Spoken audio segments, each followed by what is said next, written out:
Hi friends, I welcome you all here at TNV Academy. In this session, we are going to talk about an international standard ISO 50001 2018. Now we shall start discussing Clause 4, Context of the Organization. The Clause 4 establishes the context of energy management system and underpins the rest of the standard. Organization will need to identify external and internal issues and the needs and expectations of its stakeholders and interested parties, as well as how value is delivered to them. This clause also partially addresses the concept of the creation of value. Here, the term issue covers not only problems or potential problems, but also important topics for the system to address, such as changing conditions, legal requirements, and other obligations. This clause 4 of ISO 50001 2018 also includes determining the scope of the energy management system. The scope is intended to clarify the boundaries that apply the energy management system. Additionally, Clause 4 requires organization to establish, implement, maintain, and continually improve the management system in accordance with the requirements of the standard. Clause 4 of ISO 50001 2018 has four subclauses, which are 4.1 Understanding the organization and its context, 4.2 Understanding the needs and expectations of interested parties, 4.3 Determining the scope of the energy management system. 4.4 Energy management system. Let's start with the subclause 4.1 Understanding the organization and its context. The subclause 4.1 of ISO 50001 2018 states that the organization must determine external and internal issues that are relevant to its purpose and that affect its ability to achieve the intended outcome of its energy management system and improve its energy performance. Let us talk here about the external and internal contexts. This requirement of Clause 4.1 can seem excessively general, and there is a threat of going too wide when defining the internal and external issues. In fulfilling this clause, organizations should emphasize only on issues that can affect the consumer satisfaction and delivery of quality product or service. An organization's internal context is the environment in which it targets to achieve its objectives. Internal context can include its approach to governance, its contractual relationships with the customers, and its interested parties. Things that need to be considered are related to the culture, philosophies, ethics, or ideologies inside the organization, as well as complexity of processes and organizational structure. To determine external context, organization should consider issues arising from its social, technological, environmental, ethical, political, legal, and economic environment.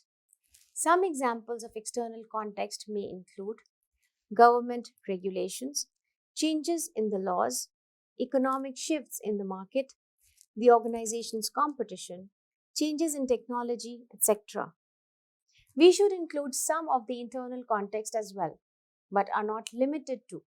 Some of the examples of internal issues are structure of the organization, which has limited flexibility when dealing with varying demands, availability of reliable, qualified, and competent workforce, which is very positive, stability of workforce, where wage benchmarking is not consistent with competitors, staff retention, which is also very high positive, contractual arrangements with customers, which is beneficial to the organization. Payment terms from customers provides high credit. Solvency of customers and expansion of customer base also plays an important role. The culture within the organization is equally important internal factor. Coming to subclause 4.2, understanding the needs and expectations of interested parties. The subclause 4.2 of the standard states that the organization must determine the interested parties that is relevant to energy performance and the energy management system. The organization must determine the relevant requirements of these interested parties and which of the identified needs and expectations the organization addresses through its energy management system.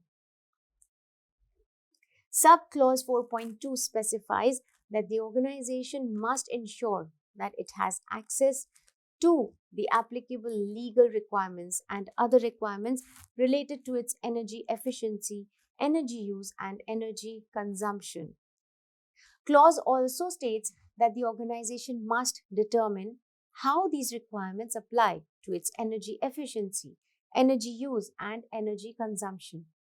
According to the subclause 4.2 of ISO 50001-2018, organization must ensure that these requirements are taken into account. And clause also says that an organization must review at defined intervals its legal requirements and other requirements. Let me explain the subclause 4.2 in simple words. The definition of interested parties is already explained under Clause 3 of the standard. Some of the examples of interested parties are customers, employees, governments, investors, shareholders, suppliers, vendors, etc. The Clause 4.2 of ISO 50001-2018 states that the organization must determine relevant interested parties and relevant requirements of appropriate concerned parties. Relevant interested parties to be considered are those that could affect or potentially affect the organization's ability to constantly provide products and services that meet customer and applicable statutory and regulatory requirements. Monitor and review information related to the interested parties and relevant requirements.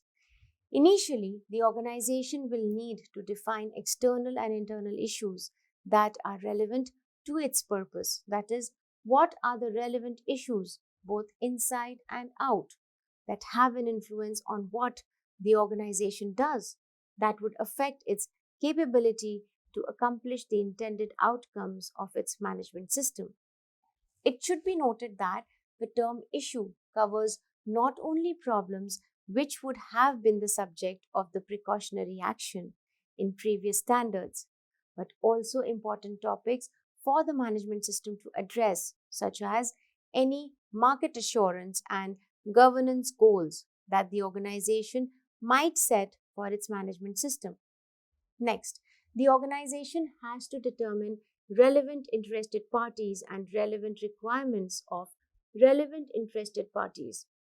An interested party is a person or organization that can be affected by, or recognize themselves to be affected by a decision or activity that's within the scope of the management system. There will be those external interested parties that enforce specific legal, regulatory, or contractual requirements in an organization. There may also be requirements specified by internal interested parties, for example, management and staff, which could be permanent and temporary. There is no requirement in this international standard for the organization to consider interested parties which have been determined by the organization not to be relevant to its energy management system. Similarly, there is no requirement to address a particular requirement of a relevant interested party if the organization considers that the requirement is not relevant.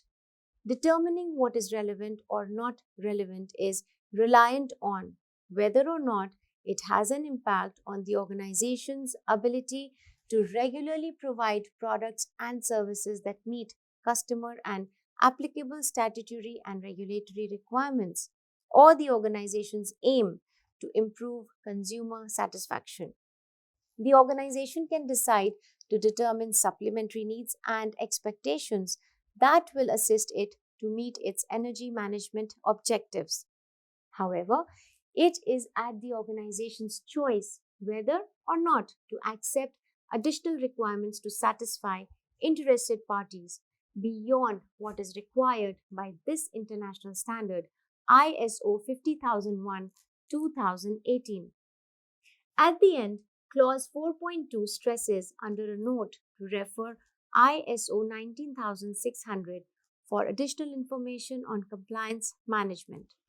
Now, coming to Subclause 4.3, determining the scope of the energy management system. The Subclause 4.3 specifies that the organization must determine the boundaries and applicability of the energy management system to establish its scope. When determining the energy management system scope, the organization must consider the external and internal issues referred to in Subclause 4.1 and the requirements referred to in Subclause 4.2. This subclause also states that the organization must ensure that it has the authority to control its energy efficiency, energy use, and energy consumption within the scope and boundaries. The organization must not exclude an energy type within the scope and boundaries. Finally, the subclause 4.3 emphasizes on mandatory documentation requirements. The subclause 4.3 states that the energy management system scope and boundaries must be maintained as documented information by the organization. Let's talk about subclause 4.4, energy management system. The subclause 4.4 of ISO 50001-2018 says that the organization must establish, implement, maintain, and continually improve an energy management system, including the processes needed and their interactions, and continually improve energy performance in accordance with the requirements of this document. It is stated under this subclause as a note that the processes needed can differ from one organization to another due to the size of organization and its type of activities, processes, products, and services.